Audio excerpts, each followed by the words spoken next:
दिल्ली के एक famous politician Bharatiya Janata party के रहे जगमोहन जी को वहाँ का गवर्नर बना के भेजा। जगमोहन ने वहाँ गवर्नर रहते हुए ये सब होने दिया। केंद्र में सरकार वीपी सिंह बीजेपी के सपोर्ट से चल रही है। बीजेपी के जगमोहन को वीपी सिंह ने वहाँ पे कश्मीर में जम्मू एंड कश्मीर का गवर्नर बना के भेजा और उनके सामने ये पूरा का पूरा हमारे कश्मीरी पंडित भाइयों और बहनों के साथ जो भी दुर्व्यवहार हुआ और उनका जो पलायन था ये उनकी छत्र छाया में हुआ। किनकी? जगमोहन गवर्नर और केंद्र सरकार विश्वनाथ प्रताप सिंह की भाजपा के समर्थन से। कश्मीर में जो आग लगा रखी है उसकी शुरुआत भारतीय जनता पार्टी ने करी। उसके पीछे संघ की आइडियोलॉजी है। नाम पाकिस्तान का लेते हैं। क्यों? क्योंकि पाकिस्तान तो है ही हरामी। पाकिस्तान तो हमारे देश के अंदर आतंकवादी और आतंक भेजता है, इसमें नो डाउट। मारो साले पाकिस्तान को। लेकिन हमारे घर में बैठे ये जिन्ना के भतीजे जो हैं आरएसएस और बीजेपी वाले, इनका क्या करा जाए?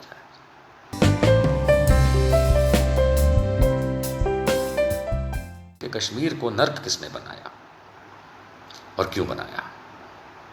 देखिए, कश्मीर 1947 से हमारे भारत का वो अंग रहा है जो भारत, पाकिस्तान और चीन के बीच में पिसता आया है हमारा भारत का। लेकिन पाकिस्तान की वजह से और चीन की वजह से हमारा जम्मू एंड कश्मीर पूरा पिसता हुआ है। जब 1947 में जब एक्सेशन हुआ था तो पूरे जम्मू और कश्मीर का हुआ था, सिर्फ कश्मीर घाटी का नहीं हुआ था। महाराजा ने जो एक्सेशन एक्ट साइन करके जम्मू और कश्मीर को 47 में जब एक्सेशन हुआ था तो पूरे जम्मू और कश्मीर का हुआ था, सिर्फ कश्मीर घाटी का नहीं हुआ था। महाराजा ने जो एक्सेशन एक्ट साइन करके जम्मू और कश्मीर को भारत से, नए बने भारत से 1947 में जोड़ा था, वो पूरा जम्मू एंड कश्मीर था, जिसमें जम्मू भी है और कश्मीर भी है। इनकी कुछ खास शर्तें थीं जो उस समय भी मानी गई और शायद अभी भी मानी जाती हैं। लेकिन इसमें बहुत फ़र्क आने लगा 1980 के दशक में। 1980 के दशक में जब वहाँ पे राज्य सरकारों के साथ जब तनाव पैदा हुआ लोगों का, तो स्वाभाविक सी बात है कि पहले से कश्मीर को परेशान करते आ रहा पाकिस्तान ने वहाँ पे उंगलीबाजी की और वो उंगलीबाजी इतनी हद तक बढ़ा दी कि आगे चल के उसने आतंकवाद का इंट्रोडक्शन कर दिया कश्मीर में। लेकिन क्या आतंकवाद का इंट्रोडक्शन कश्मीर में आसानी से हो जाएगा? हम सब अपनी अपनी सोसाइटी में बाहर निकल के देखें, जहाँ भी आप लोग रहते हैं, तो क्या आप ये सोच सकते हैं कि कोई आएगा, लोगों को बहलाएगा और ये 100 लोग बहक जाएंगे? नहीं, इसके पीछे राजनीति होती है। मैं बड़े गर्व से कह सकता हूँ कि 1985 से पहले तक या 84 से पहले तक कश्मीर में थोड़ा बहुत टेंशन तो हर जगह रहा, छोटा छोटा बॉर्डर पे, लेकिन उसके मध्य में इतनी कभी तकलीफ़ नहीं थी। 1987, 88, 89 ये समय पीरियड था जब मैं वहाँ रहा, स्कूल में पढ़ता था 11वीं 12वीं वाले सेक्शन में। तो काफ़ी बड़ा होता है लड़का उस समय जो बात समझता है। पूरे कश्मीर में घूमता था, देखता था, बहुत सारे लोग जानता हूँ मैं वहाँ। और हमको ये पता है कि उस समय कहा जा सकता है आतंकवाद की शुरुआत हुई थी जब मैं वहाँ से, मेरे फादर का ट्रांसफ़र हुआ तो हम श्रीनगर छोड़ रहे थे। श्रीनगर तो नहीं कहना चाहिए, पुलवामा कहना चाहिए। पुलवामा के पास अवंतीपुरा है, वहाँ पे मैं रहता था। लेकिन ये सब जो आतंकवाद वाला इंट्रोडक्शन हुआ, इसमें तो पाकिस्तान का खेल था और ये बात सब जानते हैं, इसमें कहीं छुपा नहीं है। और ये कोई नई बात नहीं है। जनरल ज़िया उल हक नाम का जो पाकिस्तानी डिक्टेटर हुआ करता था, सन 80 के दशक में ये सब करता था। वो 70 के दशक में भी एंड में भी वो करता था। फिर बात आती है कि कश्मीर में रहते कौन थे। तो जम्मू के एरिया में तो ज़्यादातर डोगरा और बाकी हिंदू और हाँ मुसलमान भी थे, लेकिन घाटी जो एरिया है उसमें प्रिडोमिनेंटली मुसलमानों की संख्या ज़्यादा, बहुत ज़्यादा। कंपैरेटिवली हिंदू भी रहते थे, लेकिन रेशियो में नंबर कम था।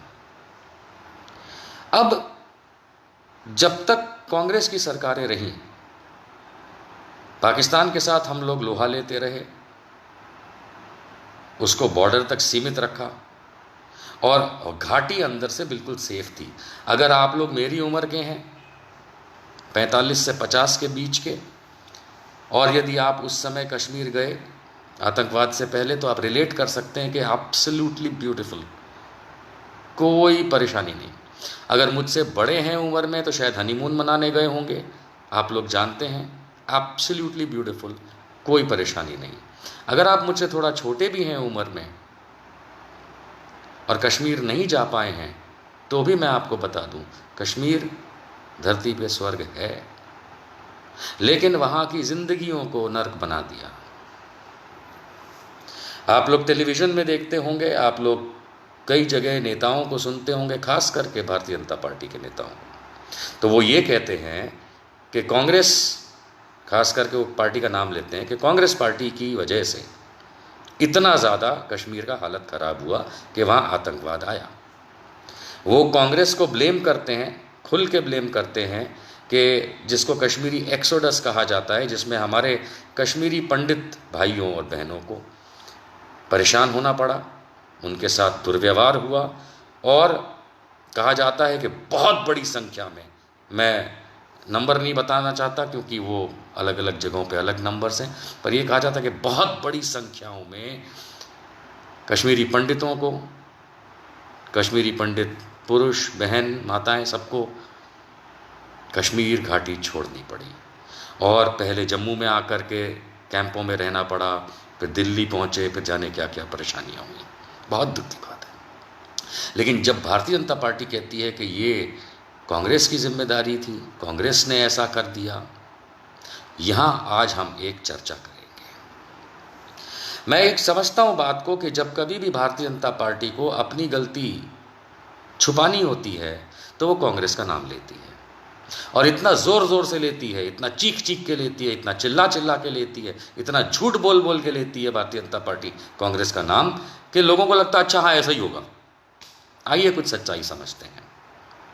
जब वहाँ पे आतंकवाद पनप रहा था, शुरुआत थी 90-91, भारत के प्रधानमंत्री कौन थे? विश्वनाथ प्रताप सिंह, वीपी सिंह, और उनकी सरकार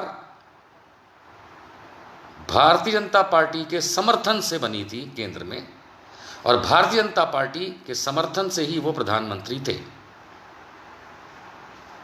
अर्थात विश्वनाथ प्रताप सिंह, जिनको हम वीपी सिंह के नाम से जानते हैं प्यार से, तो स्वर्गीय एक्स प्रधानमंत्री वीपी सिंह जी ने जो भी कदम लिए वो अपने सपोर्ट सिस्टम के बेसिस पे लिए, यानी भारतीय जनता पार्टी के बेसिस पे डिसीजंस लिए। अगर उनके सपोर्ट से नहीं लिए होते तो भारतीय जनता पार्टी ने उनका साथ छोड़ दिया होता। इसका मतलब भारतीय जनता पार्टी और वीपी सिंह एक साथ थे।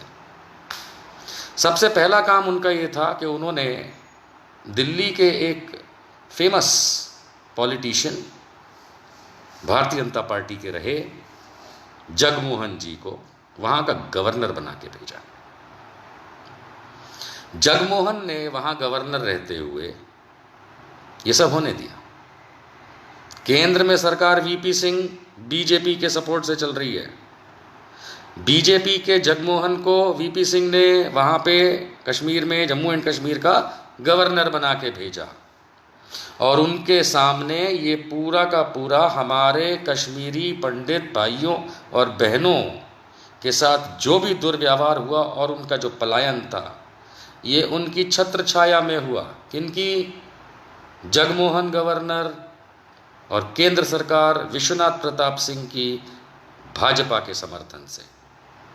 ठीक है, अब इसमें कांग्रेस क्या करेगी? इसमें नेशनल कॉन्फ्रेंस क्या करेगी? इसमें डोनाल्ड ट्रंप क्या करेगा और इसमें चीन क्या करेगा। जो भी करेगा वो तो वीपी सिंह और भाजपा ही करेगी। वीपी सिंह जी स्वर्गीय हैं, लेकिन सरकार तो उन्हीं की थी और भारतीय जनता पार्टी चला रही थी उनकी सरकार। अर्थात कश्मीर में जो भी कुछ हमारे कश्मीरी पंडित भाइयों और बहनों के साथ हुआ, स्ट्रेट फॉरवर्ड वो जगमोहन, वो भी स्वर्गीय हैं, लेकिन उनकी छत्र छाया में भारतीय जनता पार्टी ने करवाया वीपी सिंह के द्वारा। ठीक है, ये है ग्राउंड रियलिटी, ये सच्चाई की शुरुआत है, ये नींव है। ये नींव है किसके परेशानी की? कश्मीरी पंडितों की परेशानी की। अभी मुसलमानों पे मैं आया नहीं हूं। कश्मीरी पंडितों की परेशानी की ये नींव है। इस नींव के 3 मुख्य कलाकार हैं। गवर्नर उस समय के जगमोहन, प्रधानमंत्री विश्वनाथ प्रताप सिंह और भारतीय जनता पार्टी जो पीछे से सपोर्ट से सारा का काम करवा रही थी। अब ये बात, मेरा वीडियो ये देख करके बहुत सारे कश्मीरी पंडित मुझे गाली देंगे कि तुमने जगमोहन के बारे में ऐसा क्यों बोला। कश्मीरी पंडितों से मेरी एक ही इल्तिजा है कि आप सुशील पंडित और अशोक पंडित जैसे बेवकूफ़ों की अगर बात सुनेंगे, जो अपने आप को आपका लीडर बताते हैं, और जो सिर्फ भारतीय जनता पार्टी की चाकरी करते हैं, वो कभी नहीं चाहते कि आप अपने घर पहुँचें। कश्मीरी पंडितों को एड्रेस कर रहा हूँ मैं ये, कि वो कभी नहीं चाहते, ना ये सुशील पंडित चाहते हैं, ना अशोक पंडित चाहते हैं, ना कोई चाहता है कि आप लोग अपने घर वापस पहुँचें। वो तो सिर्फ मोदी की गुणगान में और मोदी की चाकरी में पड़े। इसलिए वो आपको बेवकूफ़ बनाते हैं कि जगमोहन हमारे लिए पिता समान है और फलाना और ढिमाका, सारी की सारी पॉलिसी आपको गलत सिखाते हैं। अगर आपको मेरी ये बात समझ में आती है तो ठीक है, नहीं तो फिर आपका भगवान मालिक, सही में भगवान मालिक।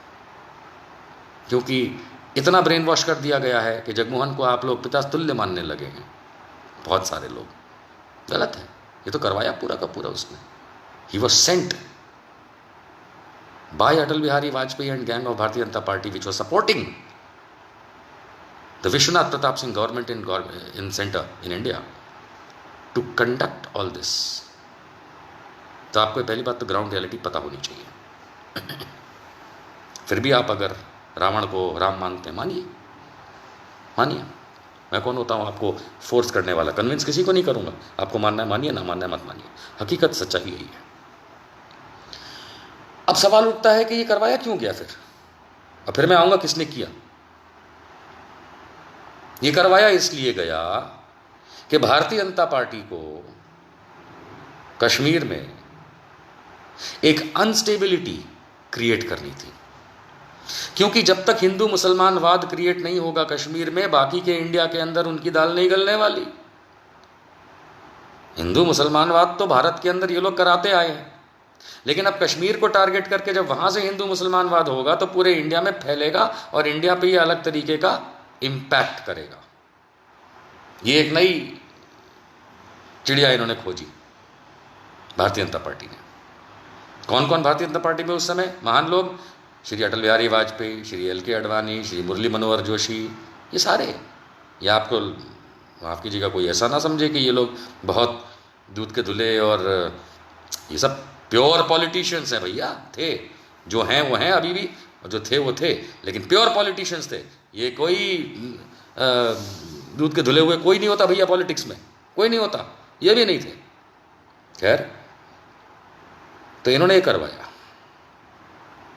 आपको ये मालूम होना चाहिए और सबको मालूम भी है कि कश्मीर घाटी के अंदर फौज और मिलिट्री और पैरामिलिट्री का जो के पास जो परमिशंस हैं पहले से, वो बहुत स्ट्रॉन्ग है। वहाँ पे अलग टाइप के कानून चलते हैं, जो कि लीगल कानून है वो चलते हैं। कंट्रोल सिस्टम अलग चलता है पहले से। इसलिए भारत सरकार के कहे बिना तो वहाँ कुछ भी नहीं होता है। तो कश्मीरी हिंदुओं को वहाँ से पलायन कराने की प्लानिंग और पूरा का पूरा मेक श्योर करना कि यहाँ से निकाल दिए जाएं। ये काम विश्वनाथ प्रताप सिंह की सरकार रहते हुए उस समय के वहाँ के गवर्नर जगमोहन, जो कि भारतीय जनता पार्टी के एक्स लीडर थे और ख़ास थे, और भारतीय जनता पार्टी की केंद्र में विश्वनाथ प्रताप सिंह को समर्थन किया हुआ सरकार चलाते हुए ये सारा काम किया गया। अब आप पूछेंगे तो किया किसने? वहाँ पे हमने सुना है कि महिलाओं के साथ बलात्कार हुए, महिलाओं के साथ दुर्व्यवहार हुआ, हिंदू महिलाओं की मैं बात कर रहा हूँ, पंडितों की। वहाँ पे लोगों को जान से मार दिया गया, बहुत दुखद। और जिसने भी मारा, जिसने भी बलात्कार किया, कानूनन सज़ा मिलनी चाहिए, बिल्कुल मिलनी चाहिए, कोई भी क्यों ना हो, कोई भी क्यों ना हो, बिल्कुल मिलनी चाहिए, मिलनी चाहिए ना। तो स्वाभाविक है कि वहाँ पे जो मुसलमान प्रजा रह रही थी, उन्हीं में से कुछ लोग होंगे। अब इसको हिंदू मुसलमान करके देखना है तो देख लीजिए, लेकिन प्रजा में ही जो लोग थे वो करेंगे। उन्होंने ही अपने भाइयों को मार के भगाया वहाँ से, ये बात तो हकीकत है। कुछ, और कुछ को ही, ऐसा नहीं कि सारे हिंदुओं को भगा दिया गया वहाँ से, और ऐसा भी नहीं कि सारे मुसलमानों ने मारा, ऐसा कुछ नहीं हुआ था। पूरी कश्मीर की घाटी लगभग छावनी है, आर्मी है। ऐसा तो है नहीं कि सड़क पे निकल के सब हो रहा था। और यदि हो रहा था तो फिर ये गवर्नर साहब ने होने कैसे दिया, केंद्र सरकार ने होने कैसे दिया, है ना। तो ये कुछ सेक्शन है जिसके बारे में बहुत ज़्यादा डिटेल नहीं है, लेकिन इसको इतना बढ़ा चढ़ा करके ये सुशील पंडित जैसे लोग और अशोक पंडित जैसे लोग ये दिखाते हैं। इस वजह से हम भावनाओं में बह जाते हैं। जिनके साथ गलत हुआ है, बलात्कार हुआ, मर्डर हुआ, ज़मीन हत्या ली गई, सोना चांदी लूटा गया, मारा गया, गलत है। और जिसने मारा वो भी गलत है। लेकिन आप बड़ा खेल देखिए साहब, बड़ा खेल तो ये है, हम सब ने सुना है कि कश्मीरी पंडितों का कश्मीर घाटी से पलायन हुआ, है ना। अच्छा, पलायन कितने दिन में हुआ? छोड़िए कितनों का पलायन हुआ, 100, 1000, 10,000, 20,000, 1 लाख, 10 लाख, वो छोड़ दीजिए फिगर, किसी के पास सही फिगर्स नहीं है, सब झूठ बोलते हैं। लेकिन पलायन हुआ, हाँ हुआ, बिल्कुल हुआ, हजारों की संख्या में हुआ। कितने दिन में हुआ साहब? अगर वहाँ पे मान लीजिए कि लोकल प्रजा मार रही थी, 1 दिन, 2 दिन, 3 दिन, 5 दिन तक पलायन चलता रहा होगा, है ना। लोग सामान उठा उठा के भाग रहे होंगे, हम समझते हैं इस बात को, पलायन कैसे होता है। 5 दिन तक तो चल ही रहा होगा, क्यों? 7 दिन तक चल रहा होगा, 10 दिन तक चल रहा होगा। अब 10 दिन के अंदर तो फिर केंद्र सरकार आर्मी को कम से कम, अगर वहाँ पे आर्मी उस समय थी, इतनी सारी तो हमेशा रहती है, पुलिस रहती है, तो केंद्र सरकार ने राजधर्म अपनाते हुए 10 दिन के अंदर तो सिचुएशन कंट्रोल की होगी ना पलायन की, हाँ या नहीं? अरे 10 की जगह 15 दिन, जब ये सब शुरू हुआ तो 15 दिन में तो स्थिति को ठीक कर लिया गया होगा ना, कंट्रोल में, कर्फ्यू लगा दिया गया होगा, फलाना कर दिया होगा, रोक दिया होगा। 15 दिन, चलो 20 दिन यार, 1 महीने के अंदर तो स्थिति आर्मी कंट्रोल में ला सकती थी ना, और लाया भी होगा मेरे ख्याल से, कि अगर वहां पे एक वर्ग दूसरे वर्ग को मार के भगा रहा है, मैं ये उसी वर्जन को अगर मैं कहूँ तो भाई आर्मी को निर्देश, पुलिस को निर्देश, एक्स्ट्रा पैरामिलिट्री को निर्देश, एक्स्ट्रा फोर्सेस को भेज करके भारत के तत्कालीन प्रधानमंत्री विश्वनाथ प्रताप सिंह ने, जो भाजपा चला रही थी सरकार उनकी, उन लोगों ने गवर्नर साहब जगमोहन जी के नेतृत्व में उस जगह को 1 महीने में तो कंट्रोल कर ही लिया होगा यार। 1 महीना तो बहुत होता है। 10 महीने तक पलायन चला, 10 महीने तक, 10 months, 10 महीने तक लोग आराम से, है ना। जिनके साथ बुरा हुआ है, मैं उनका मजाक नहीं उड़ा रहा हूँ, जिनके साथ गलत हुआ है हाथ जोड़ के मैं माफ़ी मांगता हूँ कि अगर किसी महिला के साथ दुराचार हुआ है, किसी का मर्डर हुआ है, बिल्कुल कतई मैं इस बात को सपोर्ट नहीं करता। लेकिन अगर मैं सरकारी बात को समझूं तो 10 महीने तक यह पलायन चलता रहा। इसका मतलब तो ये है कि मान लीजिए मैं ही था, मेरे को किसी ने मारा, और फिर मैंने पहले क्या किया, आज एक रुमाल उठाया, कल मैंने ये टी-शर्ट उठाई, परसों मैंने ये गिलास उठाया, फिर 1 महीने बाद मैंने सोचा चलो मैं चलता हूँ, 3 महीने बाद मेरा मन किया, ऐसे हुआ था। ऐसे पलायन होता है, ऐसे पलायन होता है। ऐसे जिस तरीके की स्थिति हमको बताई जाती है सबको कि वहाँ तो हिंदुओं को मार काट करके ख़त्म कर दिया गया, ये बोलना बहुत बुरा लगता है, जिनके साथ हुआ है माफ़ी चाहूँगा, लेकिन जिस तरीके से ये बढ़ा चढ़ा के दिखाया जाता है तो 10 महीने तक कैसे चला? 10 मंथ्स। इसका मतलब ये था कि भारतीय जनता पार्टी और आरएसएस ये चाहते थे, फिर नाम लूँगा जगमोहन और वीपी सिंह का, इनके तहत से ये चाहते थे कि हर हाल में धीरे धीरे धीरे, तो वो पलायन उस तरीके का नहीं था, जिनके साथ गलत हुआ, कोई जस्टिफाई नहीं कर रहा, लेकिन इनको धीरे धीरे बाहर निकाला है। तो इसका मतलब वो एक्सोडस नहीं था, वो जेनोसाइड नहीं था। जेनोसाइड का तो मतलब होता है कि 3 दिन के अंदर हजारों को मार दिया, 2 दिन के अंदर सैकड़ों को मार दिया, जैसे गुजरात 2002 के 3 दिन में उसको फिर लोग भागते हैं, उसको पलायन कहते हैं। जेनोसाइड का मतलब होता है कि सैकड़ों लोग भिड़ गए, यार लड़ाई हो गई और 2-3 दिन के अंदर मार काट मच गई और ख़त्म हो गया, और फिर सरकार आर्मी भेजती है, पुलिस भेजती है, पैरामिलिट्री भेजती है, एक्स्ट्रा फोर्सेस भेजती है, चीज़ों को कंट्रोल में लाती है। चीज़ों को कंट्रोल में लाने के लिए, कंट्रोल का मतलब कर्फ्यू लगाने के लिए 10 महीने तक पलायन चलता रहा। लोग कश्मीर छोड़ के जाते रहे, लोग मतलब कश्मीरी पंडितों की बात हो रही। तो अगर वो 10 महीने तक जाते रहे तो ये जेनोसाइड नहीं था। मानता हूँ बहुत सारे गलत वहाँ पे हुए, लेकिन कमाल की बात है, एक केस आज तक सॉल्व नहीं हुआ। इतनी सरकारें आई, इतनी सरकारें गईं। मैं कश्मीरी पंडित भाइयों और बहनों को हमेशा कहता आया हूँ, लाइव प्रोग्राम्स में, टीवी डिबेट्स में सामने बैठे हुए मेरे कश्मीरी पंडित भाई बहनों को, कि मेरे को एक कश्मीरी पंडित का केस ऐसा बता दो, चाहे वो अनफॉर्चुनेट किसी बहन का बलात्कार हुआ हो, किसी का मर्डर हुआ हो, बहुत दुख, लेकिन एक केस कभी सॉल्व हुआ क्या? सन 91 से आज 2020 हो गया, कितनी सरकारें आई, कितनी चली गई। कांग्रेस निकम्मी तो ये भारतीय जनता पार्टी तो डबल निकम्मी, ये तो आपका इस्तेमाल कर रही। आप कहते हैं कांग्रेस निकम्मी, चलिए ठीक है, आपके हिसाब से होगा।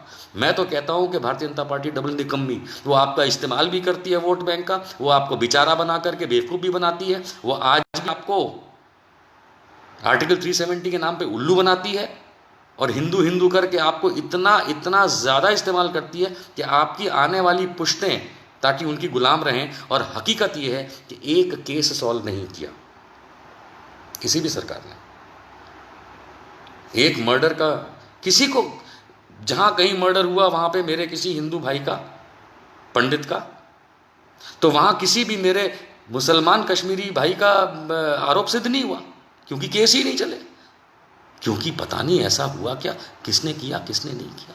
लेकिन ये बात मैं आपको क्यों बता रहा हूँ, क्योंकि ये थी जड़ कश्मीर के अंदर एक ऐसी चीज़ क्रिएट करने की, और ये संघ की आइडियोलॉजी समझ लीजिए, उन्होंने एक ऐसी चीज़ क्रिएट करी कि कश्मीर घाटी जो उन इलाकों में गिनी जाती है जहाँ पे मुस्लिम बहुल इलाका है, हमारे देश में कई इलाके मुस्लिम बहुल, और ये भी एक मुस्लिम बहुल इलाका है, तो छाती ठोक के कहता हूँ कि आरएसएस और बीजेपी की ये प्लानिंग थी कि घाटी से हर हाल में सारे हिंदुओं को बाहर निकाल दो,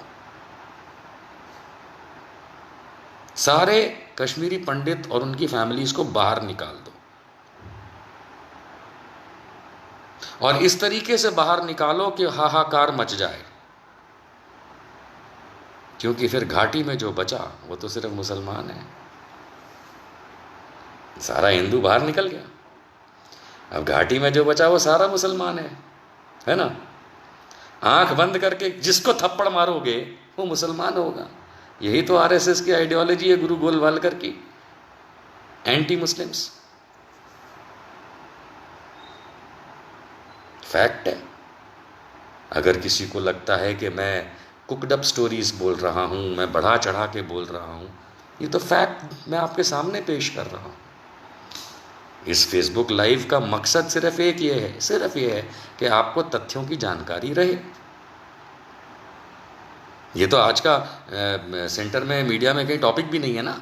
ऐसा तो नहीं है कि कहीं कुछ हिंदू मुसलमान कश्मीर चल रहा हो और जिसके अंदर हम लोग ऐसे कोई बात करके कुछ गलत इंटेंशन हो, कतई नहीं। हमसे तो हमेशा यही कहा जाता है कि जब कोई प्रॉब्लम हो रही होती तब मत वो बात डिस्कस करो, तो हम डिस्कस नहीं कर रहे, चीन को डिस्कस नहीं कर रहे इस समय, है ना।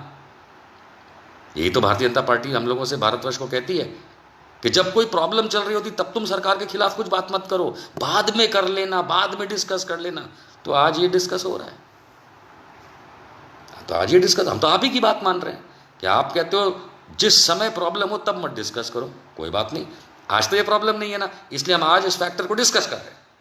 अब हम ये जानना चाहते हैं कि जब आपने सारे कश्मीरी पंडितों को धक्का मार के वहाँ से बाहर निकलवाया और इस हालात से बाहर निकलवाया बुरी तरीके से, तो आज 2020 हो जाने के बावजूद क्या आपने एक कश्मीरी पंडित परिवार को वापस रखा, सेटल किया? नहीं किया।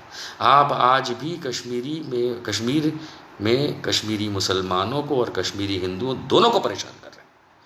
और आपका ये जो खेल है कि हर हाल में कश्मीरी मुसलमान को तो ऐसे, जहां बस वो तो मुसलमान है सामने, लेकिन ये हमारा भारत है, हम ऐसा नहीं होने देंगे। आप लाख बुरा चाहें, हम नहीं होने देंगे।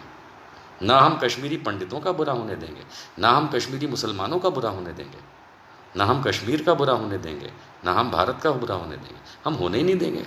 हम मोदी जैसों को उखाड़ के बाहर फेंक देंगे। हम ऐसी भारतीय जनता पार्टी और राष्ट्रीय स्वयंसेवक संघ, ये बात कान खोल के सुन लो, यहाँ कान खोल के सुन लो, कि तुम लोग जितना भी कोशिश कर लो हम भारतीयों को परेशान करने की, तुम कितने भी कागज़ बदल लो, नाम बदल लो, ये आइडियोलॉजी इस देश में नहीं चलेगी। क्योंकि तुम कश्मीरी मुसलमान को परेशान करके कश्मीरी हिंदू को वोट बैंक बनाते हो, लेकिन कश्मीरी हिंदू यानी कश्मीरी पंडित भी ये जानता है कि माफ़ करना मेरे इन शब्दों के लिए कि मोदी जी तुम तो उनको भी चूतिया बनाते हो।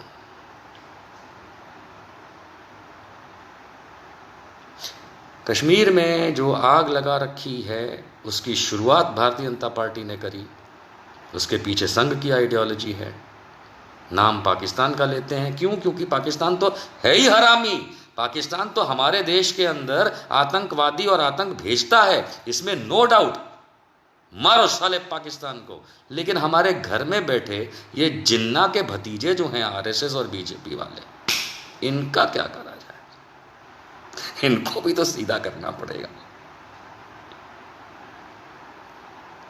तो दोस्तों, हकीकत यह है कि भारतीय जनता पार्टी, आरएसएस, इनके जो विचार हैं, इनकी जो आइडियोलॉजी है, ये अपने आप को कितना भी अच्छा दिखा लें, कश्मीर ही नहीं, ये मुसलमानों के खिलाफ हैं, जो कि एक बहुत गलत चीज़ है। ऐसा है इनका, ये एंटी मुसलमान हैं और ये बहुत गलत चीज़ है, चाहे ये कितनी भी प्यारी भाषा में आपसे बात कर लें।